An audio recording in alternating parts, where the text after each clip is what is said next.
Hi friends. సాధారణంగా మనలో చాలామంది మీ జీవితంలో ఏ లక్ష్యాన్ని పెట్టుకోకుండా జీవించేస్తూనే ఉంటాం. ఒకవేళ పెట్టుకున్నవి చిన్న చిన్న లక్ష్యాలు అయి ఉంటాయి. ఒక ఉద్యోగం సాధించడం, డిగ్రీ పూర్తి చేయడం, జాబ్ సాధించడం, పెళ్లి చేసుకోవడం, ఇటువంటి చిన్న చిన్న గోల్స్ మాత్రమే ఉంటాయి. ఒక పెద్ద గోల్స్, ఒక విజయం సాధించాలి, ఒక గుర్తింపు పొందాలి, ప్రపంచంలోనే అందరి మధ్య మన మన పేరు అందరి నోళ్లలో నానాలి అనేది తపన చాలా కొద్ది మందికే ఉంటుంది. ఆ కొద్ది మంది 5% మంది మాత్రమే ఉంటారు ప్రపంచంలో. వాళ్ళే ప్రపంచంలో మొత్తాన్ని శాసిస్తుంటారు, ప్రపంచ సంపదని అనుభవిస్తూ ఉంటారు. అసలు గోల్స్ ఎలా పెట్టుకోవాలి?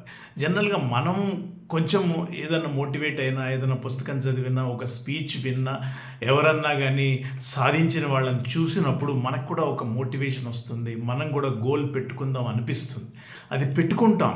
కానీ తర్వాత ఏమవుతుందంటే ఒక వారం రోజుల తర్వాత, నెల రోజుల తర్వాత అది వీకెన్ అయిపోతూ పోతుంది, మోటివేషన్ పోతుంది.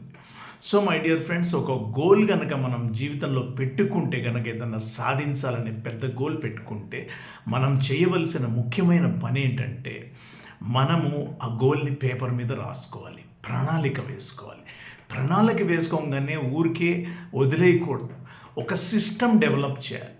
ఒకటి, సపోజ్ నేను వెయిట్ తగ్గాలని ఒక గోల్ పెట్టుకున్నాను అనుకోండి. దానికి జిమ్కి వెళ్ళడమో, లేకపోతే 10,000 స్టెప్స్ రోజు నడవాలనుకోవడమో, ఏదో ఒకటి పెట్టుకున్నాను అనుకోండి. సపోజ్ ఒక్కసారి 10,000 స్టెప్పులు వేయాలంటే బద్ధకం వచ్చేసి 2 రోజులు వేసిన తర్వాత మానేసే అవకాశం ఉంది. కానీ మై డియర్ ఫ్రెండ్, ఒక సిస్టమ్ని అలవరుచుకుంటే పొద్దున్నే లేచి కనీసం 1000 అడుగులన్నా వేయాలి, లేదా 2000 అడుగులన్నా వేయాలి. కొంచెమైనా పర్వాలేదు, మానకుండా ఉండాలి, ఆ సిస్టంలో ఉండాలి.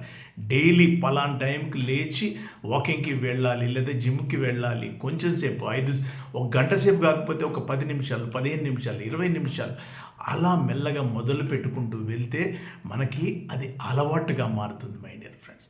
ఎప్పుడైతే మన లక్ష్యానికి వెళ్ళేటువంటి ప్రయత్నం ఒక అలవాటుగా మారుతుందో మనం ఖచ్చితంగా చేస్తాం.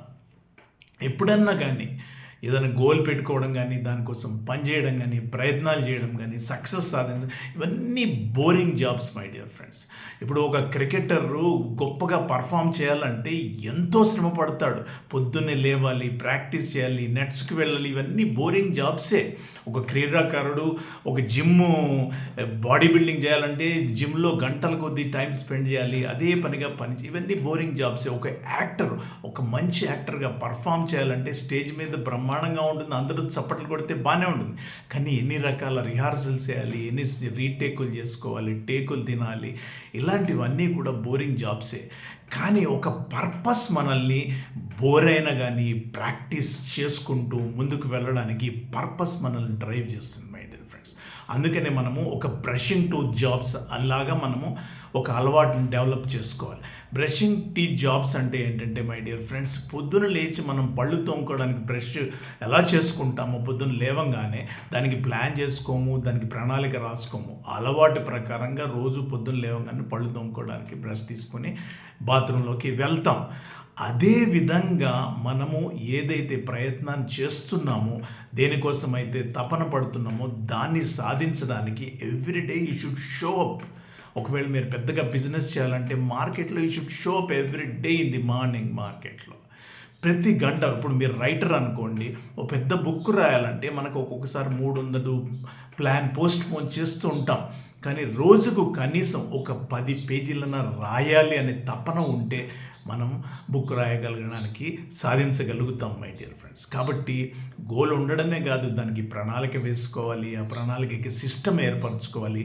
ఆ సిస్టమ్ కూడా రోజు మనకి ఏం చేయాలంటే టు డూ లిస్ట్ ఒకటి రాసుకొని ఒక గోడకు అతికించాలి. డైలీ కనపడేటట్లు ఉండాలి మనకు. రాత్రే రేపు పొద్దున ఏం చేసుకోవాలో ప్రోగ్రామ్స్ అన్నీ కూడా ఒక కాగితం మీద రాసుకొని ఒక పోస్టరు, లేకపోతే మొబైల్ ఫోన్లో రాసుకోవడము, ల్యాప్టాప్లో రాసుకోవడము, పొద్దున్న లేవగానే అది మనకి కనపడాలి. అప్పుడు మనం డెఫినెట్గా దాన్ని ఫాలో చేయడానికి ప్రయత్నం చేస్తాం. ఎందుకంటే పరిస్థితులు ఎప్పుడు ఒకలాగా ఉండవు, పరిస్థితులు మారిపోతుంటాయి. పరిస్థితులు మనల్ని డ్రైవ్ చేయకూడదు, మనం పరిస్థితుల్ని డ్రైవ్ చేసే స్టేజ్కి రావాలి మై డియర్ ఫ్రెండ్స్. ఇంకొకటి ఏంటంటే గోల్ పెట్టుకోవడం, సిస్టమ్ తయారు చేసుకోవడమే కాదు my dear friends. You should track your progress. మనం ఎంతవరకు ప్రోగ్రెస్ సాధిస్తున్నాము అనేది ట్రాక్ చేసుకోవాలి, అంటే రివ్యూ చేసుకోవాలి. ఎంతవరకు మనము వెళ్ళాము అనేది చూసుకుంటూ ఉండాలి ఒక్కొక్కసారి. ఎందుకంటే మనము ప్రయత్నం చేస్తున్నాం, ఏమి ఫలితాలు రాకపోతే ప్రయోజనం ఏముంది? సిస్టంలో తప్పు ఉందా, మార్కెట్లో తప్పు ఉందా, మనం చేసే ప్రయత్నాల్లో తప్పు ఉందా, ఇంకే విధంగా మనం ఇంప్రూవ్ చేసుకోవాలి, వేరే వాళ్ళు ఎలా సాధిస్తున్నారు, ఇవన్నీ కూడా ట్రాక్ చేసుకుంటూ ఉండాలి. ట్రాక్ చేసుకోవడమే కాదు, పెద్ద పెద్ద చిన్న చిన్న లక్ష్యాలు సాధించిన తర్వాత కూడా మనం పెద్ద పెద్ద లక్ష్యాలు సాధించాలంటే బాగా చేసేవాళ్ళు, గొప్పగా పర్ఫామ్ చేసే వాళ్ళతో పరిచయాలు పెంచుకోవాలి, వాళ్ళ దగ్గర నుంచి ఐడియాస్ తీసుకోవాలి. When you SIT with top people in the room, మనము వాళ్ళ దగ్గర నుంచి నేర్చుకుంటాం. ఒక 10 మంది గొప్ప వాళ్ళతో కూర్చుంటే మీరు 11 గొప్పవాళ్ళు అవుతారు. ఒక 10 మంది ఫెయిల్యూర్స్తో కూర్చుంటే మీరు కూడా 11 ఫెయిల్యూర్ అవుతారు మై డియర్ ఫ్రెండ్స్. సో మీరు ఎవరితో కూర్చుంటున్నారు, ఎవరితో మాట్లాడుతున్నారు అనేది మీరు నిశ్చయించుకోవాలి. అదే మిమ్మల్ని నిర్ణయిస్తుంది, మీ విధిని నిర్ణయిస్తుంది, మీ విజయాన్ని శాసిస్తుంది. కాబట్టి ఇవన్నీ కూడా చూసుకొని, గోల్ పెట్టుకొని, సిస్టమ్స్ తయారు చేసుకొని, ట్రాక్ చేసుకొని, రివ్యూ చేసుకొని, గొప్ప గొప్ప వాళ్ళతో పరిచయాలు పెంచుకొని ముందుకు సాగితే అసాధ్యం అంటూ ఏది ఉండదు my dear friends. All the best.